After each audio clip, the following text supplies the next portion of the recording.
Talk about your Psalms, talk about John 3:16. Austin 3:16 says I just whipped your ass.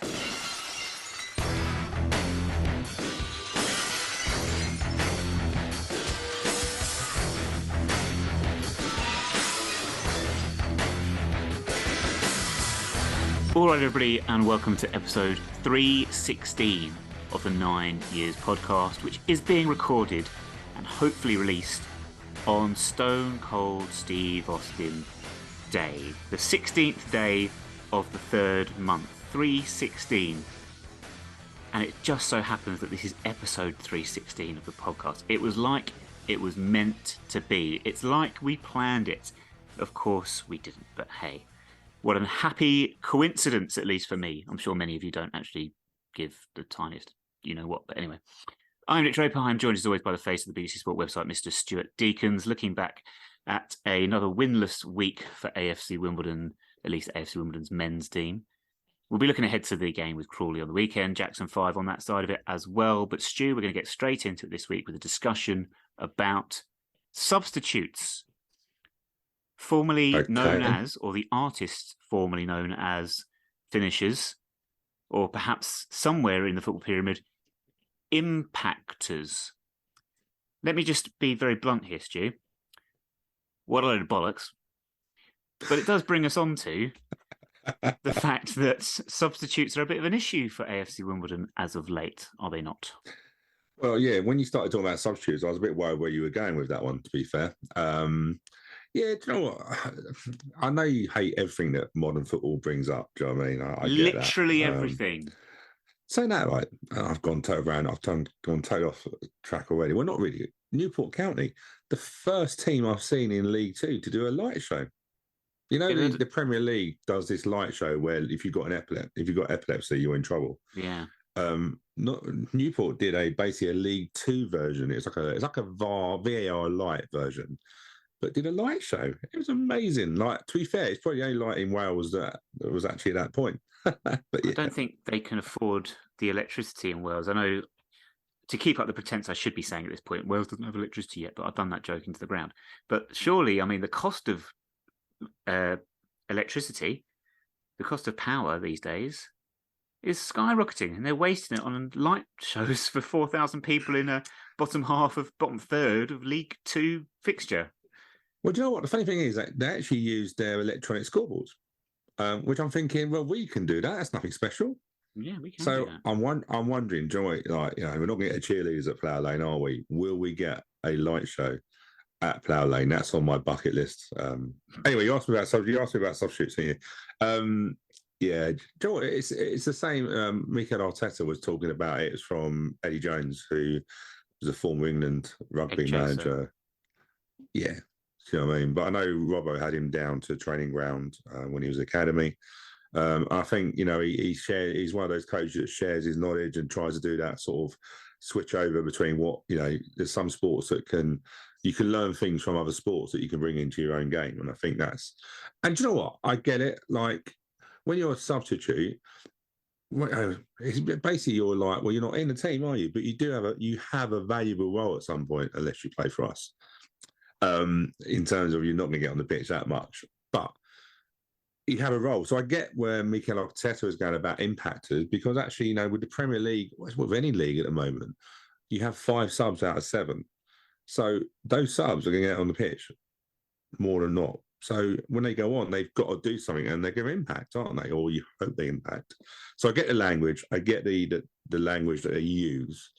And I knew you wouldn't like it. No.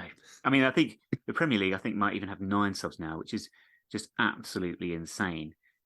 Yes. Sorry, you're right. Yes. My argument is, of course, this is solving a problem that doesn't exist. As with many, many things we see in the modern day, we are solving problems that aren't actually problems. Did Ole Gunnar Solskjaer need to be called an impactor to come on and score goals for Manchester United? When we got promoted, did 2 of Akinfenwa, Aziz, Taylor and Elliott, did they need to be called impactors or finishers to come on and make an impact? Well, it certainly made an impact. But then, I'm going back, obviously before your time, but I'm going back to the time when we just named 1 sub. Yeah, the happy days. Let's go back. That sub was always going to be in it. Could you imagine that with just one sub? Oh my dear! Brilliant. Do you know what would be cheaper?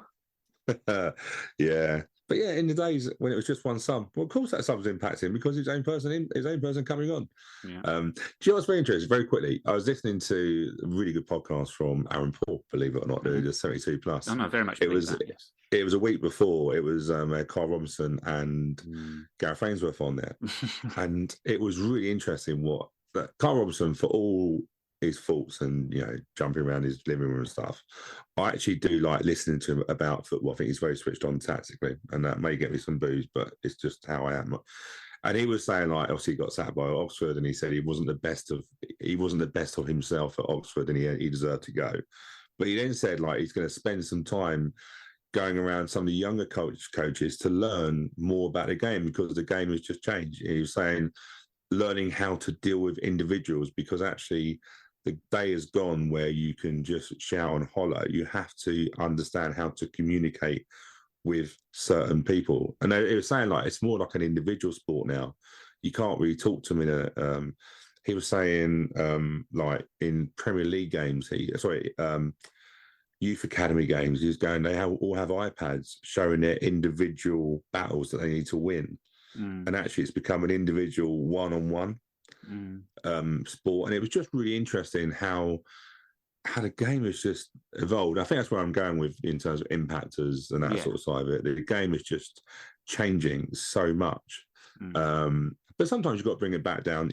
Obviously Gareth Ainsworth, Gareth Ainsworth tries to do something different with a championship squad. Yeah, QPR. Didn't work. He ain't going to last long there, is he? Sadly, doesn't look like it. Sadly, I always feel like it's a Nathan Jones and Luton situation. It's such a good fit that you're going to struggle to replicate that elsewhere. And I think you could, I suppose jokingly did all right at Luton as well, but I think it was very specific circumstances that he did well at Wimbledon, special club and all that business. But just to go back to your point about an individual sort of game, each player has their own battles and things to win and stuff like that. It's the logical conclusion of this heading towards an American football style American sports style basketball, where it's all everything's down to different plays, and can you execute certain plays at the right times to score? Do you know what I mean? Like, as opposed to what seems still ostensibly to me a bit of a free for all game where anything could happen at any point. Yeah, it probably is. If you think back to when Robbo with the finishers were trying to gut, but he also had a set piece coach. He also bought a substitute. We didn't bring a substitute coach in, and he was offered that opportunity. And Liverpool had throwing coaches years ago, and you'd laugh. If we did this podcast 10 years ago, you'd laugh at throw-ins because we couldn't take a throw-in probably 10 years ago. I mean, but there are small margins, aren't there? And that sort of side of it. So probably are. You might get to the day, because I don't know if everyone's noticing now. There's definitely like Graham Wesley at Stevenage was the first one to bring in tactical timeouts. Yeah, they're not tactical anymore. They're just compulsory, aren't they? Yeah, everyone does.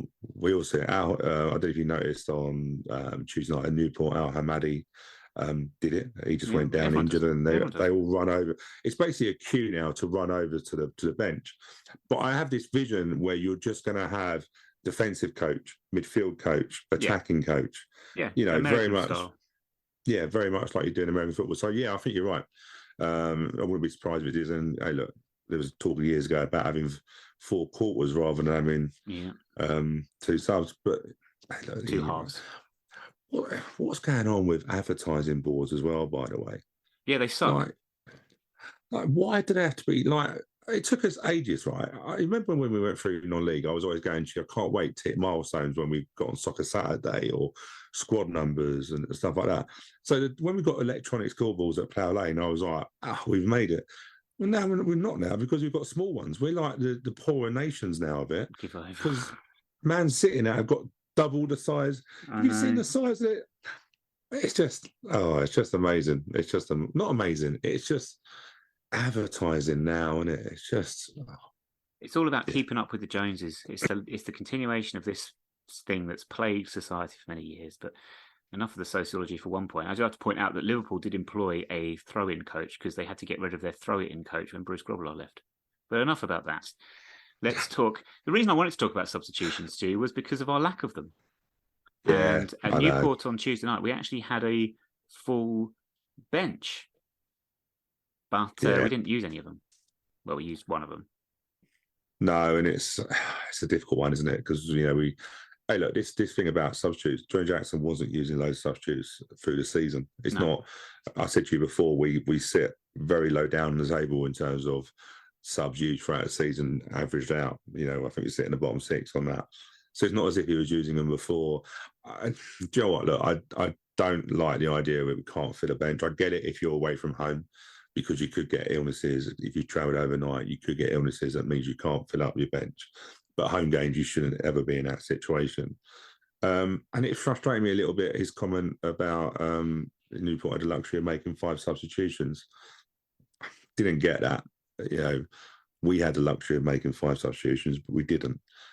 Could they have changed the game as much as Newport did? I don't think so. I think Newport, no disrespect to Newport, they had more depth than we did on our bench.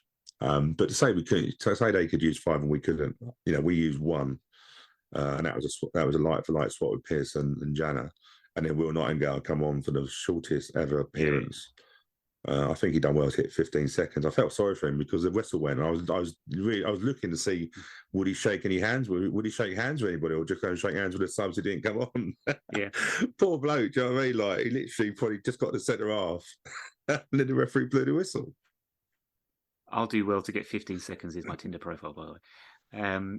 The point of this is, the point of the Will Nightingale substitution is it's a bit of a worry for Saturday, because you assume if someone's not fit enough to even just stay on the pitch for 15 seconds, then they're probably in a little bit of bother for your next fixture. So we'll see if we hear anything, or if we're told anything about Alex Pearson, his likelihood to feature. But injuries again causing us many problems. Again, these 2 games this week, the Doncaster, again, both games where we've taken the lead and we've not gone on to win the game. So we're now 9 without a win. It's 1 win in 13. It's how many games in a row now? 6.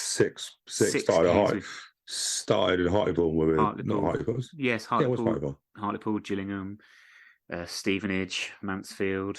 Yeah, they're all coming back to me. Doncaster and then Newport. Yeah, so same old problems, but injuries not helping, because again we're changing formations. We start with a back 3 against Doncaster. We go the wing backs. George Marsh comes into play.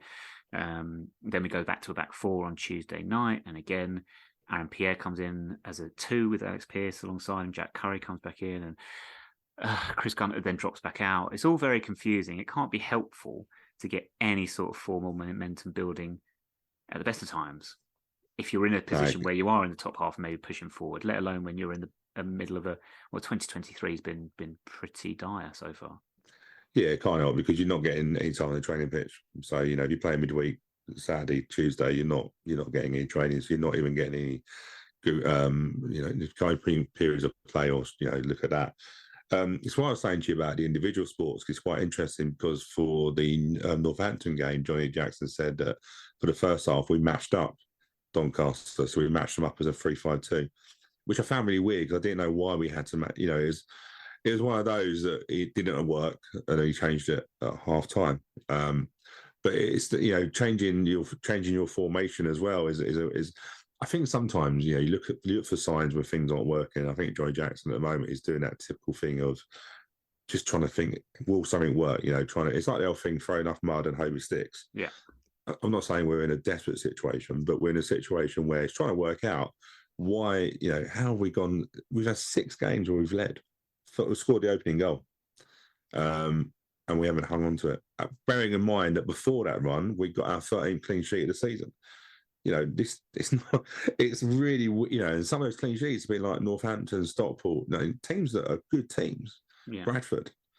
Yeah. So how's a team gone from 13 clean sheets, and that's the defence, it's not just an example, to literally looking vulnerable all the time? So it could be a case that we've too different. I think if you look at the centre half pairings, we've probably changed that every game, haven't we? Yeah. So of course that doesn't help.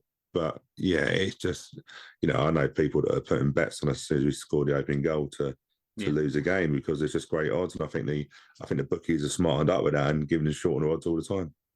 Surely it will have to break at some point. What interests me is these runs of poor form seem to be kick-started by conceding injury time equalisers in 2-2 draws, or at least surrendering leads to get 2-2 draw. I'm thinking back to when we drew at Wycombe last season, when we scored to go 2-1 up in injury time, and then we conceded a daft penalty, and it ended up 2-2. And ever since then, just seems like and then we thought we were getting ourselves all right with the Doncaster game last season, threw away a 2-0 lead. Doncaster at home this season, threw away a 2-0 lead. And then, of course, Hartlepool is the game I'm referencing, the latest one, to concede that equaliser. And since then, it just seems like mentality is just completely gone. Completely. And that was the start of the problems we had with these centre-back pairings. It was Alex Pearce that got injured against Hartlepool, and we conceded the goals after that. Ever since then, it's been mix and match and try this, try that, injury this, injury here, injury there. And we're in a bit of a rut. Well, yeah, we're playing George Marsh as a right back, a right wing back. I thought, Jesus Christ, that's got bad. We're playing him in. He played right wing back, and people were talking like he wasn't effective there. Well, yeah, because his strength isn't going forward, and that right wing back, Jack Curry, he suits a left wing back. Actually flourished in a left wing back position because I don't think he's as good defensively as he is going forward, and that's a lot with modern day fullbacks. But I just don't know if the midfield. I think Alex Woodyard's going through a patch where he's struggling with form. I think that's obvious. I think you can all see that. And Amani Little at the moment is struggling a little bit. He's come in, hit the ground running. We all saw a really good player, and when a team's not doing so well, your own form can drop a little bit. But the midfield, I just feel the midfield we're just getting broken through. I don't think we're defending as well from the forward positions to stop the ball coming in. And it's one of those, like, sometimes when you keep conceding goals, what we can see now, 13 and 6, is it? I can't remember what it is now, but do the maths quickly. So we conceded quite a lot of goals. In a way, what you sometimes go is, right, do you know what? We need a clean sheet. We just do a 5-4-1. We just bore the hell out of everyone.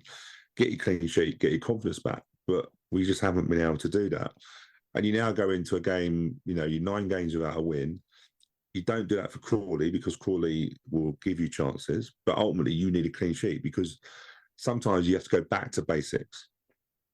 And we desperately need to do that. However, Johnny Jackson's caught in a thing where he doesn't want to go 10 games unbeaten. And he certainly doesn't want to lose against Crawley because that would be... He does want to go 10 games unbeaten. Sorry, 10 games without a win, sorry. But, if the worst comes we lose against Crawley, we've lost 5 of the last 6. Yeah.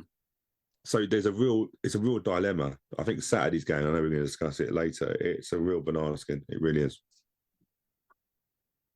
Yeah. Sorry.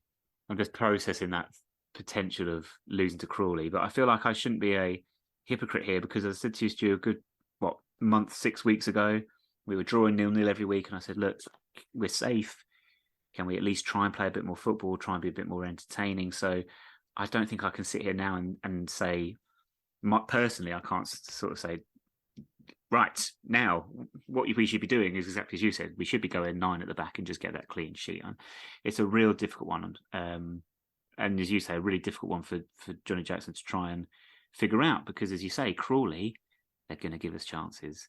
And really, despite the fact they won their last game, it's a game we should be winning. We really, really should be. So it's really difficult. The other thing that he's got to consider is Josh Davison, who was rested on Tuesday night with an injury.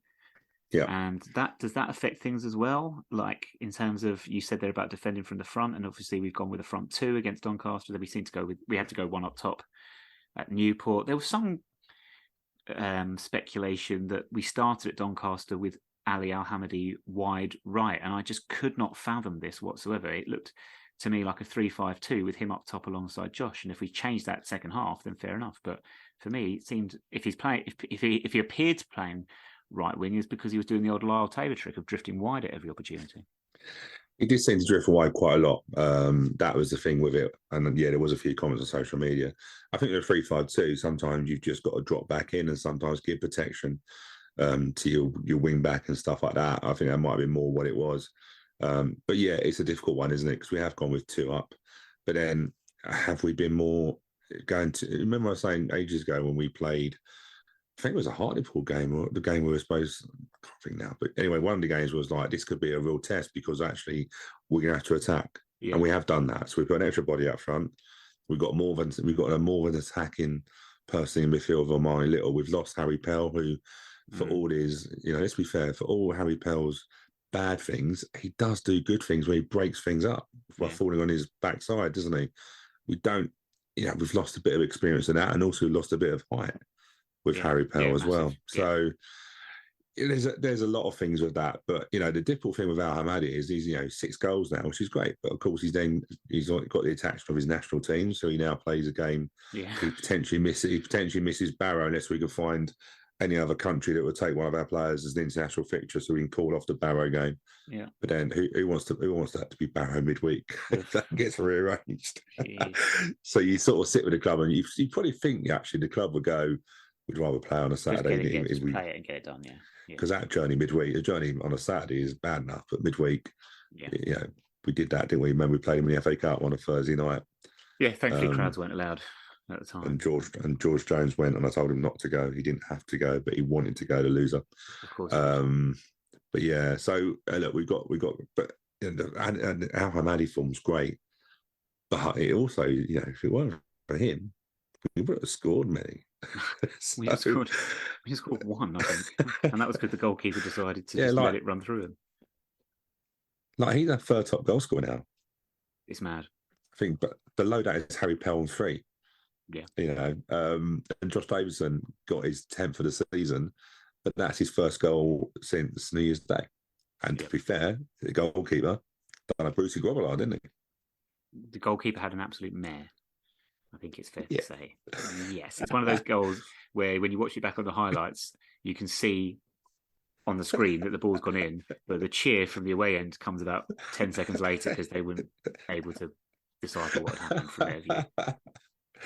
Yeah, hey, look, we're going through a patch, aren't we? But Creepy Crawley on Saturday, oh my days, it's probably the worst fixture we could probably have at this time. Yeah, I think that's probably a fair shout, actually, in terms of, as we've said, expected to take the game to them, but in the middle of a really horrendous run, of which they are as well. We'll come on to it very shortly. Of course, social media, as it always is, life was better before social media, Stu, and questions being asked of the manager, of course, as they always will be. It's just Groundhog Day every single season, it just seems like. I mean, I don't know, Stu, where to begin with this one. I just think, for me, people saying that the manager has to go, is that because of our position in the league? Or is it because of 9 games without a win? Is it because people really bought into the expectation that we should be in the playoffs this season? I don't really know. I know that Johnny Jackson is in his infancy as a manager. And I think, Neil Ardley got us promoted, but we knew that, he kept us up in his first season. And then we had a couple of seasons of basically bottom third of the table in League Two. So it's not going to... It's this constant craving for me for overnight instant gratification, instant success.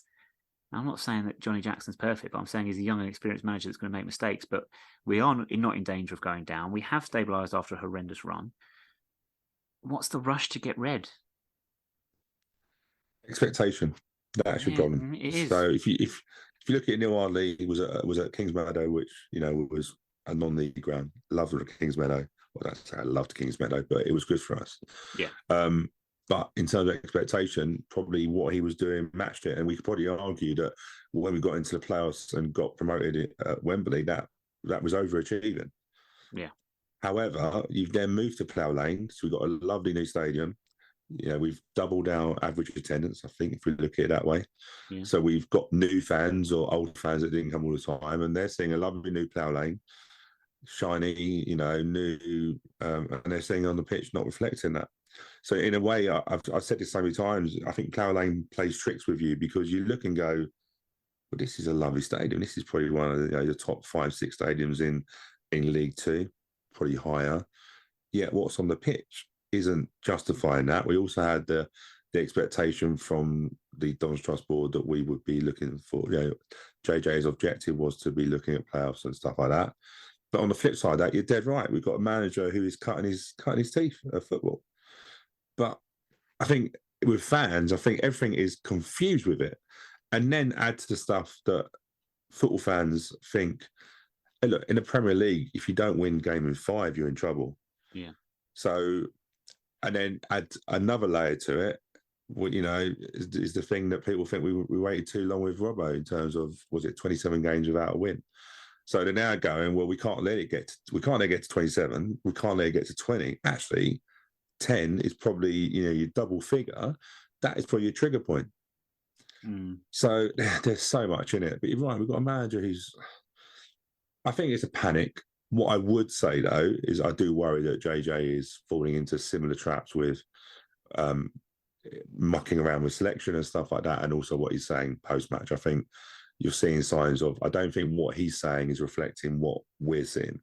And yes, he needs to be positive. He needs to, but I don't think, did we dominate at Doncaster? No. Did we have a better chance at Newport? Or did we play better football? Well, they've done well at set pieces and throw-ins, but we were launching it from back to front all game. So it's not match, and that's the problem. That and then flip on it, people.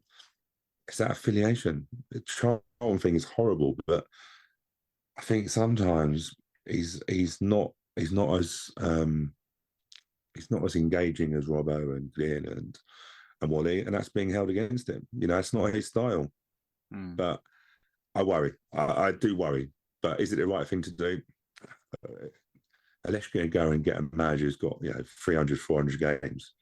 Like, to be fair, Steve Evans and Nigel Clough have come. I'm not saying he should be manager. I'm saying if you look at Steve Evans and Nigel Clough, I think they're averaging about 1,100 games managing. Yeah. I mean, yeah, it's a great point when you actually look at the teams that are at the top end of League Two and you look at their managers and you go, they are vastly experienced managers up there. Looking at Simpson at Carlisle, for example, as well, you can add into that mix. You're looking at Wellens and you're thinking, been around the block, so to speak. Can we? The argument is, can we afford those people? Will they come? Well, I'm not funny. It's a difficult one, isn't it? Because I'm sitting there thinking, well, we've got new fans that are coming to Plough Lane because they love Plough Lane. So is that a draw? But then the difference is a football manager will go, what's your budget and what's your setup? Yeah. And that's where, we've just got Craig Copin. Hey, look, Rome wasn't built in a day. It's going to take a little while for his magic, hopefully his magic to come to fruition. But it's just, I hate this part of the season. It's the same every year, isn't it? It's the same every year. What sort of manager is going to look at a club that sacked sacked 6 managers in 6 seasons and think, well, without the finances there, is this really the job I want to take on? Yeah, but then you look at a different way. Gareth Ainsworth goes in the QPR and he's their 3rd manager of the season.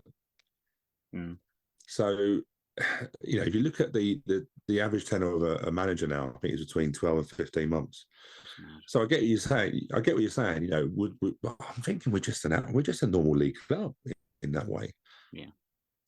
Do you know what I mean by that? I don't think we're that. I think we look at it and go, after having Neil Hardy for 6 seasons, we are now looking really rubbish.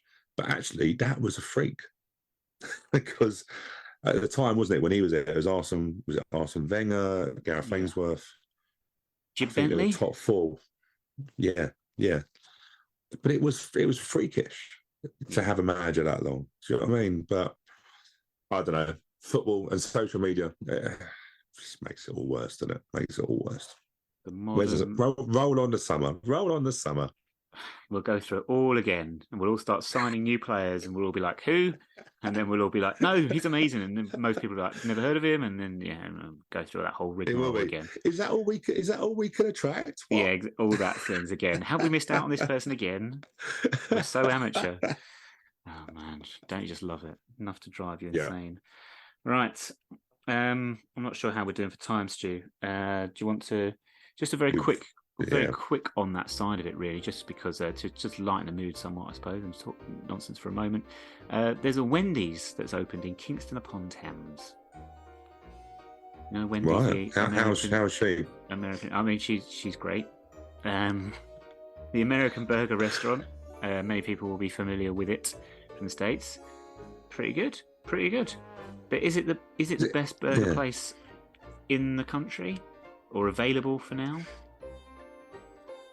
I don't know. I mean, I know Wendy's, but I don't know how many when I don't know how many places she's set up in this country.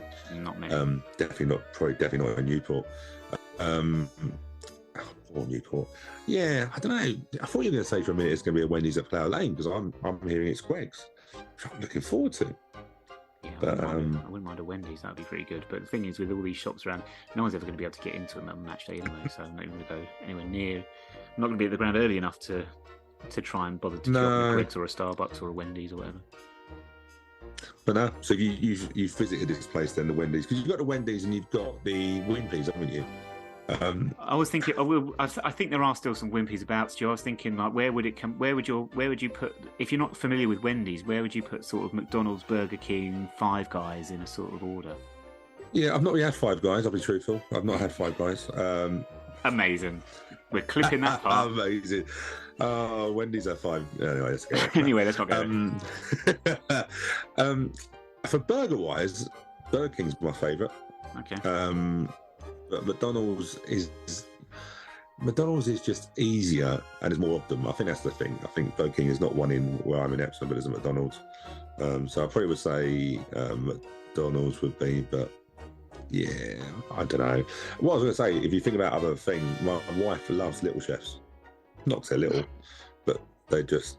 Jeez, this is where I really wish I was more familiar with my TV chefs at this point. What's his name? Anthony Warren Thompson? Was he a little chef? Yeah.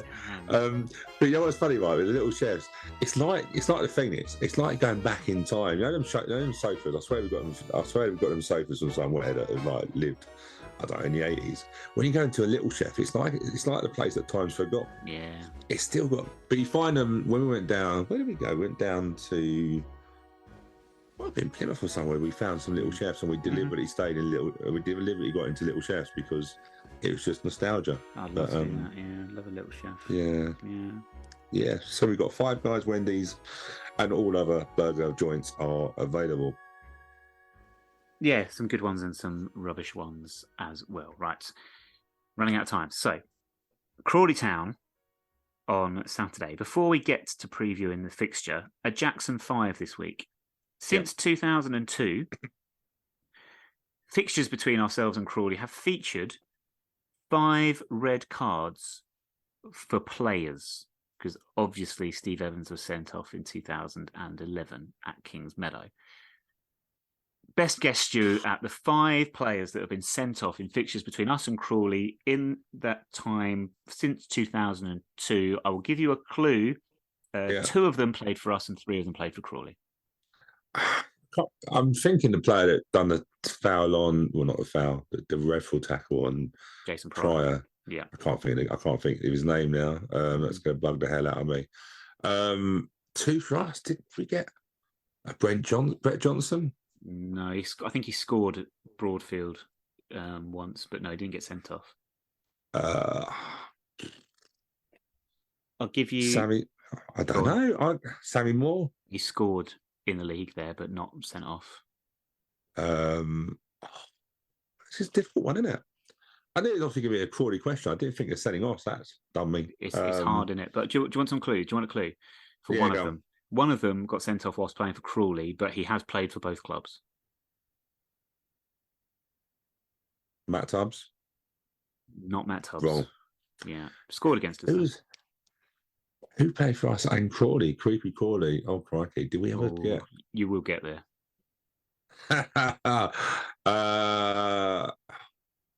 Mate. Ben Judge went way early from that. I don't know. You've done me on this one. Do you want me to tell you? You're going to kick yourself. Yeah, go on. I'll leave that one till last because you're going to kick yourself. Right. So, Hope Akpan was the player that fouled Jason Pryor horrendously and was sent off for that in a 1-1 draw in April 2012. The most recent was Tony Craig in August when we won 2-0 in the league. Oh, what a plum. So that was a few months ago. Derek Duncan was sent off in the FA Cup replay with us in October 2009, which we went on to win 3-1. Yeah. And the other 2 came in the same game, 1 for each side. This was in March 2011 when we lost 3-1. The game, I think, as I just said, Brett Johnson scored in. James Mully was sent off for us in the last minute. Sent off for Crawley that evening with a player that would go on to win promotion with AFC Wimbledon in 2016. You're so going to kick yourself. There's going to be people screaming. I was so getting old, my memory. Promotion. No, put me out of misery. I'm going to scream at this one probably. Danny Ballman. Yeah, but he's so old. I forgot he played for Crawley. Like, he's played for like 1,000 clubs or something, isn't it? Oh, my days. Yeah, there you go. Yeah, So, not surprised he got sent off, to be fair, is it? But no, yeah. Really. Yeah. And there you go. Jackson 5 this week. We are really running out of time now. So just to run through the visit of Crawley then on Saturday, we've spoken a little bit about it. They're currently second from bottom in League Two because they are shit. They have played 11 games in 2023 and they've won 2 of them and have drawn 1 and have lost 18. But they did beat Harrogate Town at home last week. They won 3-1, somewhat surprisingly. They have failed to win in League Two all season away from home and have not scored in their last 4 away league games. Their manager, Scott Lindsay, has not going to talk about the gender neutral specifics of his name there. Since 11th of January, in charge, doing a fine job, isn't he? Fantastic. I don't like Crawley, have you guessed? Dom Telford is their top scorer this season. I think 10 goals in all competitions, but some of those might have been in the Football League Trophy, which doesn't really count. Your prediction? Let's go. I reckon we're going to all of a sudden hit form and 3-1 win. I'll take that. Yeah, I'm hoping. Yeah, I'll go for that as well. Do you know, I'll agree with you there. Yeah, the chances, I mean, the likely. Of a deal. No, well, do you know what? The thing is, you've got a team in bad form against a team in terrible form, but they have just won a game. So looking at respective records, you would think that it will be a draw, but to go 10 without a win would be awful. So let's go for it. Let's go for a nervy 3-2 win where we're sort of hanging on right at the end. I bet it'll be an own goal. That's what I'll go for. I bet it's going to be an own goal. I don't know who's going to score it, but there's going to be an own goal because defensively both of us are not great. Yeah, good shout that. So there we go. Updates will be on Twitter at 9YRS Podcast, of course. It's a special day as well on Saturday, celebrating all the women and girls of AFC Wimbledon, sort of the equivalent of Ladies' Day, I suppose, at Cheltenham, I suppose. So make sure to wear your best suits and ridiculous hats for the occasion. Women's team, of course, went top of their league last week with a win at Cambridge United. So very well done to the AFC Wimbledon women's team. 9 years TV before and after the game, of course. That's why I was going down that link, because, we might be discussing that. You can join us on YouTube if you're not at the game on Saturday, and it'll be interesting to see how many fans Crawley bring and what the attendance is like. Crawley have very, very few fans because they're not really a proper club. Anyway, right. Anything else, Stu? Anything else you want to add before we sign off? No, I'm just hoping we've made sure they can pay in crypto for the game on Saturday, just in case they've still got some money left. Anyway, stop it. Oh dear. Right. Well, happy Stone Cold Steve Austin Day. Thank you. Episode 316 on the podcast. Very much enjoyed it. And that's it. So, thanks, Stu, for joining me. Thank you. Thank you, everybody, for listening. Alexa Bliss, not Stone Cold Steve Austin. What do I say? Bag, first milk last, 2 + 2 = 4. And we shall speak to you again next week.